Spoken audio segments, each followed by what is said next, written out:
اینجا سفرتو به انگلیسی بهتر شروع میکنی. یه قدم، یه درس، یه پیشرفت. میدونین چه تفاوتی بین حال کامل با حال کامل استمراری وجود داره؟ این حال کامل استمراری چه فرقی با حال استمراری داره؟ اینجا توضیحات کاملی درباره present perfect continuous یا همون حال کامل استمراری وجود داره. من شهره درویش هستم. به کانال یوتیوب من خوش آمدید. زمان حال کامل، اگر که تا الان موفق نشدین که ویدیوشو ببینین، همینجا استاپ کنین، لطفاً برین اون ویدیو رو ببینین و دوباره برگردین. زمان حال کامل کاری بودش که اون عمله و اون نتیجه برای ما مهم بودش. مثلا ما میگفتیم که I've taken this exam 3 times، یا یه چیزی بودش که چند بار تا الان ما انجامش داده بودیم که have یا has داشتیم به علاوه قسمت سوم فعل. به این میگفتن حال کامل.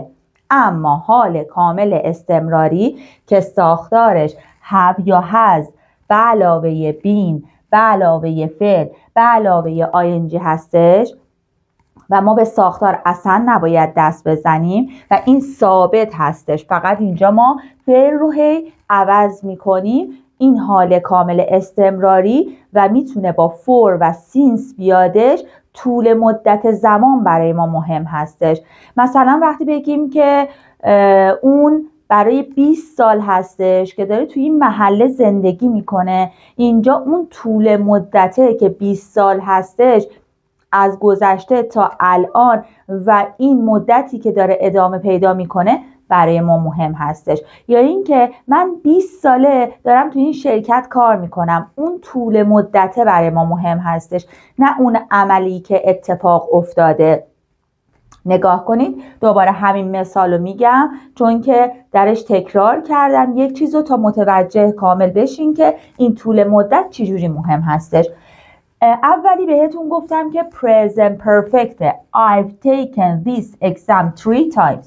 دومیه I've been taking these exams since last year، یعنی از سال گذشته من این امتحانه رو هی دارم میدم.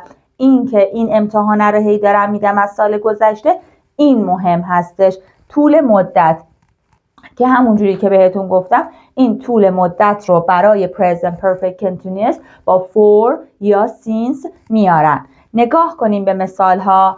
I have, I've been doing, been فعل ing. I've been doing the dishes since morning.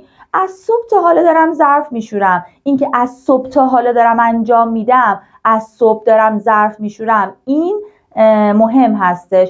این طول مدت مهم هستش. به خاطر همین هستش که من present perfect continuous میارم که نشون بدم طول مدت برای من مهم هستش. She's، اینجا این is همون has هستش. She's been living here for 20 years. برای 20 ساله که اینجا داره زندگی میکنه.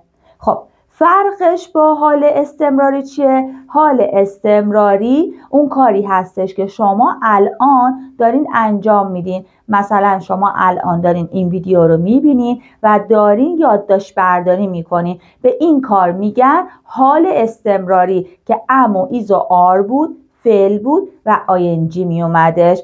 پس الان ما یه بررسی کردیم حال کامل رو، کاری که از گذشته اتفاق افتاده، نتیجه برای ما مهمه، تجربه زندگی ما هستش که حتما گفتم ویدیوشو ببینین. حال استمراری که ام و ایز و آر فعل آینجی، کاری که همین الان در حال انجامش هستین. و درس امروزمون که حال کامل استمراری بودش که گفتیم ساختار ثابت هستش، have یا has، been فعل و آینجی داریم که با for و since میادش برای اینکه به ما نشون بده طول مدت مهم هستش. اینها فقط با تکرار و تمرین هستش که به خوبی برای شما جا میفته. من چند تا مثال هم آوردم که در ادامه به اونها خوب گوش کنین. خب حالا بریم سراغ یه سری مثال برای present perfect continuous با for و since تا اینها کامل براتون جا بیفته. I have been studying English for 2 hours. یعنی من برای 2 ساعت هستش که دارم درس میخونم که have آورده، been آورده، فعل آورده و ing و بعدش طول زمان رو داره نشون میده. مثال دوم She has been working here for 5 years. برای 5 ساله که داره اینجا کار میکنه. They have been waiting for the bus for 20 minutes. برای 20 دقیقه هستش که منتظر اتوبوس هستش که همه اینها این طول زمانه براش مهم هستش. We have been walking for a long time. یه مدت طولانی هستش که در حال قدم زدن هستیم. He has been playing the piano for 3 hours. او 3 ساعته که داره پیانو میزنه. اینها مثال هایی بودش که برای present perfect continuous با for آوردم براتون. حالا همین present perfect continuous رو با since میخوام بیارم. I have been living in this city since 2020. یعنی من از سال 2020 تا الان در این شهر زندگی میکنم. She has been cooking since the morning. یعنی از صبح تا حالا داره آشپزی میکنه.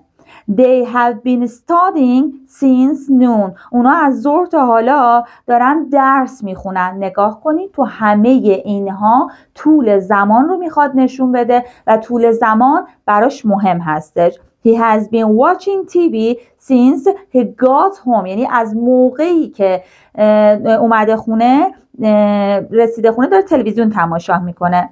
We have been talking since last night. ما از دیشب تا الان در حال صحبت کردن هستیم و این در مورد present perfect continuous بود که امیدوارم خیلی خوب براتون جا افتاده باشه.